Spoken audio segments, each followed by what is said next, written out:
നാശമില്ലാത്ത ഏതൊരു ആശ്രയത്തിലിരുന്നു കൊണ്ടാണോ, ഏതൊരു ബ്രഹ്മത്തിലിരുന്നു കൊണ്ടാണോ, ഏതൊരു ചൈതന്യത്തിലിരുന്നു കൊണ്ടാണോ എൻ്റെ മനസ്സ് ഒരു കുമിള പോലെ പൊങ്ങി വന്നത്, അത് നിലനിന്നത്, വീണ്ടും അത് തിരിച്ചു വന്നത്, അങ്ങനെ ഉണർന്നും ഉയർന്നും ഉറങ്ങിയും നിൽക്കുന്ന മനസ്സിൻ്റെ പരമമായ ആശ്രയത്തിലേക്ക് തന്നെയാണ് എൻ്റെ മനസ്സ് അവസാനം എത്തിച്ചേരേണ്ടത്. ക്ലിയർ ആണല്ലോ? ഇപ്രകാരം നമുക്കൊരു വ്യക്തമായൊരു കാഴ്ചപ്പാട് തന്നുകൊണ്ട് ഇനി ഭാഗവതം ഇവിടുന്ന് അങ്ങോട്ട് വിസ്തരിക്കുകയാണ് പറഞ്ഞതിനെയൊക്കെ. അപ്പോൾ ഒന്നുകൂടി ഞാൻ ഓർമ്മിപ്പിക്കാം. സർഗം, വിസർഗം, സ്ഥാനം, പോഷണം, ഊധയ, മന്നന്തരം, ഈശാനകഥ, നിരോധം, മുക്തി, ആശ്രയം. ആശ്രയത്തെ ഒന്നുകൂടി ഉറപ്പിക്കുകയാണ്. അടുത്ത ശ്ലോകം കൂടി നോക്കിക്കഴിഞ്ഞാൽ അത് എളുപ്പം മനസ്സിലാവും. യോ അധ്യാത്മികോയം പുരുഷ സോ ഏവാധി ദൈവിക യതസ്ത്രോപയവിച്ഛേദോ പുരുഷോഖ്യാദി ഭൗതിക ഏകമേകതരഭാവോ ഏകം ഏകതരാഭാവേ യഥാർന്ന ഉപലാമഹേ ത്രിദയം തത്രയോ വേദ സ ആത്മാ സ്വ ആശ്രയാശ്രയ. ഇതൊക്കെ പറയുമ്പോൾ ചില ടെക്നിക്കൽ വാക്കുകളാണ്. ആദിഭൗതികം, ആദിദൈവികം, ആധ്യാത്മം എന്ന് പറഞ്ഞാൽ ഞാൻ നേരത്തെ പറഞ്ഞു നിങ്ങളോട്, നമുക്ക് 3 അനുഭവങ്ങളേ ഉള്ളൂ. ഒന്ന്, ഉണർന്നിരിക്കുന്ന ഇന്ദ്രിയങ്ങളൊക്കെ ഉണർന്നിരിക്കുന്ന സമയത്തുള്ള അനുഭവം. 2, ഇന്ദ്രിയങ്ങളൊക്കെ അടച്ചുവെച്ച് മനസ്സുകൊണ്ട് കാണുന്ന അനുഭവം, അതിനെ സ്വപ്നം എന്ന് വിളിക്കും. പിന്നെ മനസ്സും ഉറങ്ങിക്കഴിഞ്ഞാലുള്ള ഒരു അനുഭവം.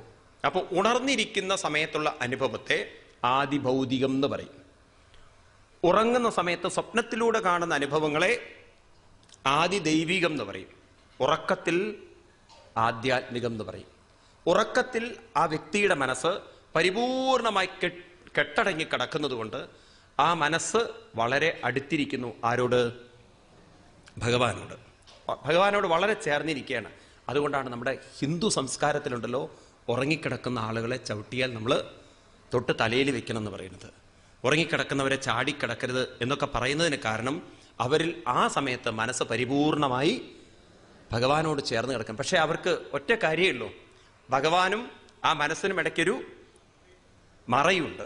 ആ മറ അങ്ങോട്ട് നീക്കിക്കഴിഞ്ഞാലോ മനസ്സും ഭഗവാനും ഒന്നായി. അതുകൊണ്ട് രമണ മഹർഷിയെപ്പോലുള്ള മഹാത്മാക്കള് അവരുടെ അനുഭവത്തിൽ നിന്ന് വിളിച്ചു പറയുന്നത് ഭഗവാനോട് ചേരുക എന്ന് പറഞ്ഞു കഴിഞ്ഞാൽ അർത്ഥം, ഭഗവാനോട് ചേരുക എന്ന് പറഞ്ഞു കഴിഞ്ഞാൽ അർത്ഥം ആ മറയെടുത്ത് നീക്കലാണ്. അതിന് അദ്ദേഹം പേരിട്ടിരിക്കുന്നത് സ്ലീപ്ലെസ് സ്ലീപ്പ് എന്നാണ്. മനസ്സിലാക്കാൻ ലേശൊരു ഇത് വേണം. സ്ലീപ്പാണ്, എന്നാൽ അവിടെ എന്തില്ല? ഉറക്കമില്ല. ഉറക്കമില്ലാത്ത ഉറക്കം എന്ന് പറഞ്ഞാൽ ഭ്രാന്തന്മാരുടെ ഭാഷയല്ലേ, സാധാരണക്കാർക്ക് ഉൾക്കൊള്ളാൻ പറ്റില്ല ഈ പറയുന്നത് എന്താന്നുള്ളത്. ഉറക്കമില്ലാത്ത ഉറക്കം എന്ന് ഇത് ഭ്രാന്താശുപത്രിയിൽ പോയിട്ട് പറയുന്നുണ്ടെങ്കിൽ ഉറപ്പായി ക്ലിയറായി എന്താ കേസ് എന്നുള്ളത്. പക്ഷെ രമണ മഹർഷിയെപ്പോലുള്ള മഹാത്മാക്കൾ ഇതൊക്കെ പറയുമ്പോണ്ടല്ലോ, അവരുടെ അനുഭവത്തിൽ നിന്ന് വിളിച്ചു പറയുമ്പം അങ്ങനെയും ഒരവസ്ഥ ഉണ്ട്. അവർക്ക് അനുഭവിക്കാൻ പറ്റിയിട്ടുണ്ടെങ്കിൽ നമുക്കും അതൊക്കെ ക്രമേണ ക്രമേണ അനുഭവിക്കാൻ പറ്റും. അതായത് ഉറക്കമില്ലാത്തൊരു ഉറക്കം, അതാണ് അവരൊക്കെ വിളിച്ചു പറഞ്ഞിരിക്കുന്നത്. അതിനെ തന്നെയാണ് ത്രിതയം തത്രയോ വേദ. 3 നമുക്കറിയാം. ഏതെണ്ണം? ആദി ഭൗതികമറിയാം, ആദി ദൈവികമറിയാം, ആധ്യാത്മികമറിയാം. ത്രിതയം തത്രയോ വേദ. ഇനി 3ാമത്തത്, ഇത് 3ഉം നമുക്ക് അറിയിപ്പിച്ചു തരുന്നത് ആരാണ്? സ ആത്മാ, അവനെയാണ് ആത്മാവെന്നും. സ്വ ആശ്രയ, അവനെയാണ് ആശ്രയിക്കേണ്ടതെന്നും. അപ്പം ഞാൻ ഭാഗവതത്തിലൂടെ ഒക്കെ നോക്കിയപ്പോണ്ടല്ലോ ഒരു കാര്യം വ്യക്തമായി ഭാഗവതം പറയുന്നത്, നമ്മളിൽ നിന്ന് അന്യമല്ല ഈശ്വരൻ. അതുകൊണ്ട് ക്ഷേത്രങ്ങളിലൊക്കെ നമ്മൾ പോകുമ്പോൾ അവിടെയാണ് ദൈവം ഉറപ്പിച്ചു കഴിഞ്ഞാൽ നമ്മൾ വഴിതെറ്റി. ആണോ അല്ലയോ? കേൾക്കുമ്പോൾ മനസ്സിലാവുന്നില്ലേ നിങ്ങൾക്ക്? നിങ്ങളിൽ നിന്ന് അന്യമായൊരു ദൈവത്തിലേക്കാണോ ഭാഗവതം നിങ്ങളെ നയിക്കുന്നത്? അല്ല. പറയാനുള്ള ഈശ്വരനൊക്കെ എവിടെ തന്നെയാണ്? നമ്മളിൽ തന്നെ നിറഞ്ഞിരിക്കുകയാണ്. വാസ്തവത്തിൽ നമ്മുടെ ഉള്ളിൽ നിന്നൊക്കെ ഞാൻ പറഞ്ഞു ഇന്നലെ അല്ലേ? അങ്ങനെയല്ല നമ്മൾ പറയേണ്ടത്. നമ്മളെയൊക്കെ ഓരോ നക്ഷത്രങ്ങളായിട്ട് എടുത്തു കഴിഞ്ഞാൽ, ഈ വിശാലമായിരിക്കുന്ന ആകാശത്തെ നമ്മൾ ഈശ്വരനായിട്ട് എടുത്തു കഴിഞ്ഞാൽ ഓരോ നക്ഷത്രങ്ങളും നിൽക്കുന്നത് ഭഗവാനിൽ തന്നെയാണ്. ഭാഗവതത്തിൽ അതിസുന്ദരമായൊരു ശ്ലോകമുണ്ട്.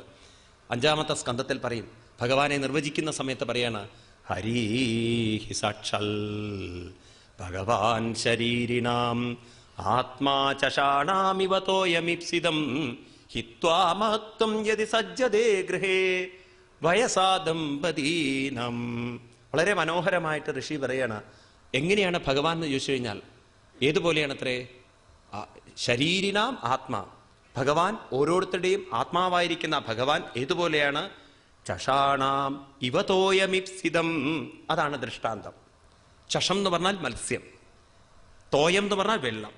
വെള്ളത്തിലിരിക്കുന്ന മത്സ്യങ്ങൾ, ഒരു കടലിലിരിക്കുന്ന അനവധി മത്സ്യങ്ങൾ. ഈ മത്സ്യങ്ങളുടെയൊക്കെ മുന്നിലും പിന്നിലും എല്ലാം ആര് തന്നെയാണ്? വെള്ളം തന്നെയാണ്. ഇതുപോലെ ഓരോ മത്സ്യങ്ങളെയും നമ്മളായിട്ട് എടുത്തു കഴിഞ്ഞാലോ, നമ്മുടെ മനസ്സായിട്ട് എടുത്തു കഴിഞ്ഞാലോ, ആ മനസ്സിന്റെ മുന്നിലും പിന്നിലും ഒക്കെ ആര് തന്നെയുള്ളൂ? ഭഗവാൻ തന്നെയുള്ളൂ. എത്ര നല്ല! ഇതിലൊക്കെ അപ്പുറം ഇങ്ങനെ ഒരു ഉദാഹരണം പറയുക. ഒരു കടൽ വെള്ളം, അതുപോലെ തന്നെ നിങ്ങൾ ഭഗവാനെ സങ്കല്പിക്കുക. സാന്ദ്രാനന്ദാവബോധം.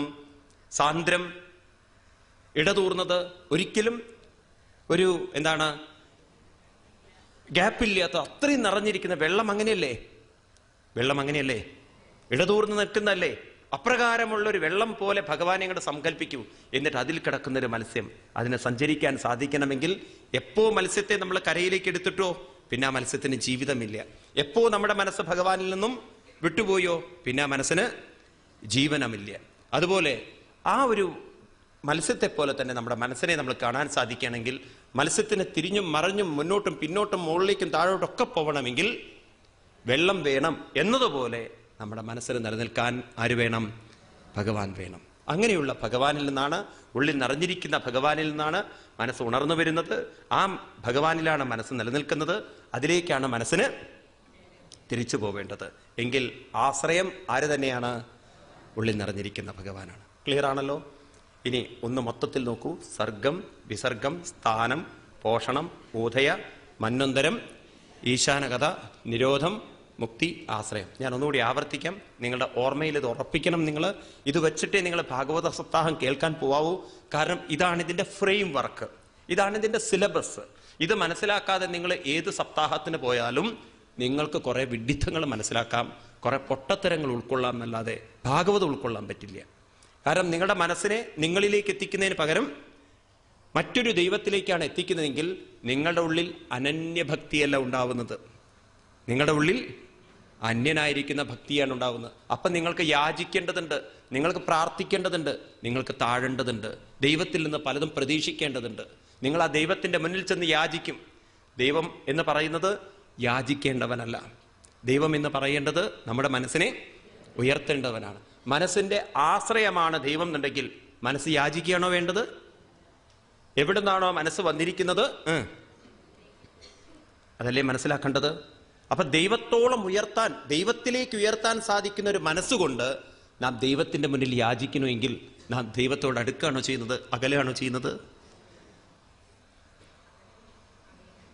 അടുക്കുകയാണോ അകലെയാണോ ചെയ്യുന്നത്? നിങ്ങൾ സ്വയം ചോദിക്കൂ. നമ്മൾ അടുക്കുകയായിരുന്നെങ്കിൽ എത്രയോ ഉയർന്നിട്ടുണ്ടാവില്ലേ? ചിന്തിക്കൂ നിങ്ങൾ. അപ്പം അതുകൊണ്ട് അത്തരത്തിലുള്ള ഭക്തിയിൽ നിന്നൊക്കെ നമ്മുടെ മനസ്സിനെ മാറ്റി നിർത്തിയിട്ട് നമുക്ക് ധന്യതയോടുകൂടി കൃതാർത്ഥതയോടുകൂടി ഇവിടുന്ന് പോകണം. അതുകൊണ്ട് ഭഗവാൻ ശ്രീകൃഷ്ണൻ ഗീതയിൽ 15-ാം അധ്യായത്തിന്റെ അവസാനത്തിൽ പറയും, ആർക്കാണ് ധന്യത കൈവരിക്കാൻ സാധിക്കുക? ഇതി ഗുഹ്യതമം ശാസ്ത്രം ഇതമുക്തം മയാനകാം ഏതൽ ബുദ്ധ്വാ ബുദ്ധിമാൻ സ്യാൽ കൃതകൃത്യശ്ച ഭാരത. അവർക്ക് കൃതകൃത്യത, കൃതാർത്ഥത കൈവരിക്കാം. ആർക്ക് കൃതാർത്ഥത കൈവരിക്കാം? ബുദ്ധി കൊണ്ട്. ഏതത് ബുദ്ധ്വാ, ബുദ്ധി കൊണ്ട് ബുദ്ധിമാൻ. ആരായി തീരണം? ബുദ്ധിമാൻ. എന്തിനെ കുറിച്ച് അറിഞ്ഞിരിക്കണം? ഇതി ഗുഹ്യതമം ശാസ്ത്രം. എങ്ങനെ തൻ്റെ മനസ്സിനെ ഉയർത്തണം എന്ന് ശാസ്ത്രങ്ങൾ മനസ്സിലാക്കി വയ്ക്കണം. അത് വളരെ വ്യക്തമായി മനസ്സിലാക്കി കഴിഞ്ഞാൽ പാപങ്ങളിൽ നിന്ന് മനസ്സിനെ മുക്തമാക്കി ബുദ്ധി കൊണ്ട് തന്നെ മനസ്സിനെ ആരിലേക്ക് ഉയർത്താം? ഭഗവാനിലേക്ക് ഉയർത്താം. അവർക്ക് കൃതാർത്ഥത നേടാൻ സാധിക്കും. മനസ്സിലാവുന്നുണ്ടല്ലോ? അപ്പോൾ ഉയർത്തേണ്ടുന്ന ഉത്തരവാദിത്വം ആർക്കാണ്? നമുക്കാണ്. എത്തേണ്ടത് എവിടെയാണ്? നമ്മളിൽ തന്നെയുള്ള ഭഗവാനാണോ അന്യനാണോ? നമ്മളിൽ തന്നെ നിറഞ്ഞിരിക്കുകയാണ്. അല്ല സ്വാമി, അപ്പൊ താനെ അങ്ങോട്ട് മനസ്സ് പോവില്ലേ? താനെ പോകുന്നുണ്ടെങ്കിൽ ഈ പണിയൊക്കെ പറയേണ്ട ആവശ്യമുണ്ടോ? താനെ ഒന്നും പോവില്ല. അത് എന്തുകൊണ്ട് പോവില്ല? കാരണം അതിനിപ്പോ കുറെ തടസ്സങ്ങളും വിഘ്നങ്ങളും വിഷമങ്ങളും ഒക്കെ ഉണ്ട്. ഇനി അതിൽ നിന്നൊക്കെ മനസ്സിനെ ഉയർത്തിക്കൊണ്ടുവരണം. അപ്പൊ ഏതൊക്കെ വിഘ്നങ്ങളുണ്ട്? എൻ്റെ എന്ന് പറയുന്ന വസ്തുക്കൾ അതിനെ പിടിച്ചു വെച്ചിട്ടുണ്ട്. എൻ്റെ എന്ന് പറയുന്ന വ്യക്തികൾ അതിനെ പിടിച്ചിട്ടുണ്ട്. മനസ്സിനെ ഇപ്പോഴും നമ്മൾ എവിടെ ഉറപ്പിച്ചിട്ടില്ല? സമബുദ്ധി എന്ന് പറയുന്ന സ്ഥാനത്തിൽ ഉറപ്പിച്ചിട്ടില്ല. അതിന് നമ്മുടെ മനസ്സിന് ആത്മീയമായൊരു സംസ്കാരം കുട്ടിക്കാലത്തെ നമ്മൾ വളർത്തി മുഴുവൻ കൊണ്ടുവന്നിട്ടില്ല. അതുപോലെ തന്നെ നമ്മൾ ആത്മീയ സംസ്കാരത്തിൽ നമ്മൾ ജീവിതത്തെ ആചരിപ്പിച്ചിട്ടില്ല, കർമ്മങ്ങളിലൂടെ കൊണ്ടുപോയിട്ടില്ല, കർമ്മങ്ങൾ ചെയ്യുമ്പോൾ അതിനനുസരിച്ചിട്ടില്ല. അതുപോലെ തന്നെ നമ്മൾ മനസ്സിനെ പ്രായത്തിനനുസരിച്ച് പരിവർത്തനം വരുത്തിയിട്ടില്ല. പിന്നീട് നമ്മൾ ഭക്തന്മാരുടെയും അവതാര രൂപങ്ങളുടെയൊക്കെ ഉപദേശങ്ങളും കഥകളും വേണ്ട വിധത്തിൽ മനസ്സിലാക്കിയിട്ടുണ്ടാവില്ല. അതുപോലെ നമ്മുടെ മനസ്സിനെ അവിവേകത്തിൽ നിരോധിക്കേണ്ടടുത്ത് നിരോധിച്ച് വിവേകത്തിലേക്ക് നമ്മൾ ഉയർത്തിയിട്ടുണ്ടാവില്ല. അതുപോലെ നമ്മൾ മനസ്സിനെ സ്വസ്വരൂപത്തിൽ ഉറപ്പിച്ചിട്ടുണ്ടാവില്ല. അവസാനം നമ്മൾ എവിടെ എത്തണം? ആശ്രയത്തിലേക്ക് എത്തണം. അപ്പൊ ഈ 9 തടസ്സങ്ങൾ നീങ്ങിയാൽ, 9 തലങ്ങളിലൂടെ നമ്മൾ കടന്നുപോയാൽ എവിടെ എത്തിച്ചേരാൻ പറ്റും? ഇത് തന്നെയല്ലേ പാട്ടിലൂടെ പറയുന്നത്? പടിയാറും കാടന്നവിടെ ചെല്ലുമ്പോൾ ശിവനെ കാണാകും ശിവശംഭു. 1ാമത്തെ പടിയിലിരുന്നിട്ട് പൊക്കിക്കോ ശിവ, എറണാകുളത്തപ്പ ഇരുന്ന് പൊക്കൂ, ഞാൻ ഇവിടെ തന്നെ ഇരിക്കാം. ഭഗവാൻ പറയും അവിടെ തന്നെ ഇരുന്നോ, കാരണം എനിക്ക് പോലും പൊങ്ങണമെങ്കിൽ ഞാൻ തന്നെ മെനക്കെടണം. ഇതാണ് ദൈവങ്ങൾ പോലും പറയുന്നതെങ്കിൽ പിന്നെ നമ്മൾ ഇത്തരത്തിലുള്ള വിഡ്ഢിത്തങ്ങളൊന്നും പറയരുത്. അതുകൊണ്ട് എനിക്ക് തോന്നുന്നു ഭാഗവതം ഒരു ഗംഭീരമായ ശാസ്ത്രമാണ്.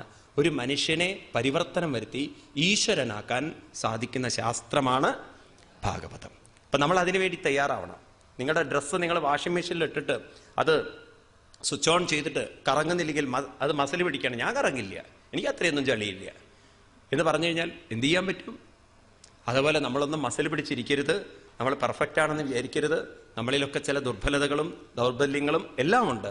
ഇനി നമ്മൾ ഭാഗവതമാകുന്ന വാഷിംഗ് മെഷീനിൽ ഇട്ടിട്ട് ഒന്ന് നമ്മളെ ക്ലിയർ ആക്കി എടുത്തു കഴിഞ്ഞാൽ നമ്മളിലുള്ള കളങ്കങ്ങളൊക്കെ പോയി നമ്മൾ പെർഫെക്റ്റായിട്ട് പുറത്തു വരും. മനസ്സിലായില്ലേ?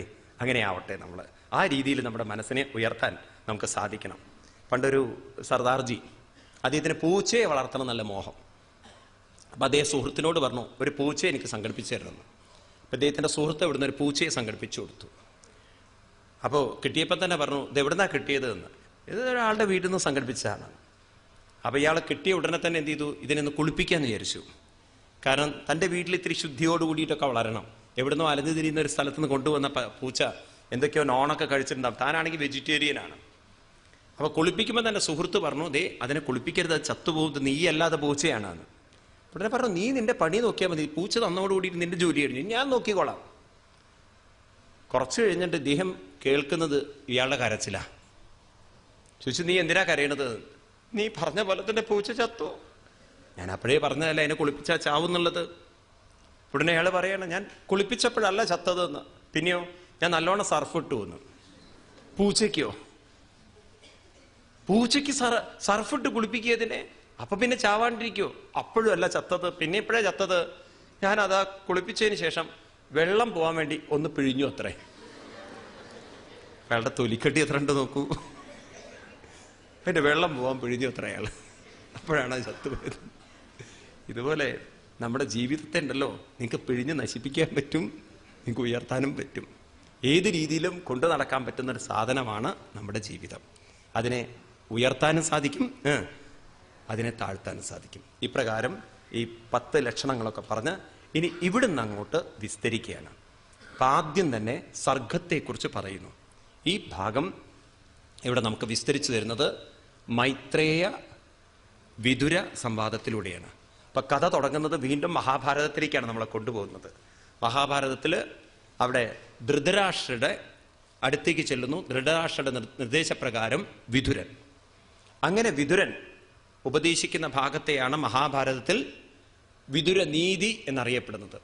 അങ്ങനെ വിതുരനൊക്കെ ഉപദേശിക്കുന്ന സമയത്ത് വിതുരന്റെ ഉപദേശം 13-ാം അധ്യായത്തിൽ വിതുരൻ തിരിച്ചു വരാനുണ്ടായ കാരണം, അപ്പൊ കൊട്ടാരത്തിൽ നിന്ന് ഇറങ്ങിപ്പോവേണ്ടി വന്നു. ആർക്ക്? മഹാഭാരത യുദ്ധത്തിന് മുമ്പ് തന്നെ ഇറങ്ങിപ്പോവേണ്ടി വന്നു. അങ്ങനെ അദ്ദേഹം ഇറങ്ങിപ്പോകുന്ന സമയത്ത് തൻ്റെ ജീവിതത്തിലുണ്ടാകുന്ന അനുഭവങ്ങൾ ആദ്യം തന്നെ അദ്ദേഹം കണ്ടുമുട്ടുന്നത്, പല ക്ഷേത്രങ്ങളിലും സ്ഥലങ്ങളിലൊക്കെ കഴിഞ്ഞ് കണ്ടുമുട്ടുന്നത്, അതും എത്ര വർഷം കഴിഞ്ഞിട്ട്? മഹാഭാരത യുദ്ധവും കഴിഞ്ഞ് 36 വർഷം കഴിഞ്ഞിട്ട് അദ്ദേഹം പോവുകയാണ് ഭഗവാനെ കാണാൻ വേണ്ടിയിട്ട് ദ്വാരകയിലേക്ക്. അങ്ങനെ വൃന്ദാവനത്തിൽ യമുനാ നദി തടത്തിലെത്തി. ആ തടത്തിൽ വെച്ച് അദ്ദേഹം കാണുന്നു ഭഗവാൻ ശ്രീകൃഷ്ണന്റെ പ്രിയങ്കരനായ ഉദ്ധവരെ.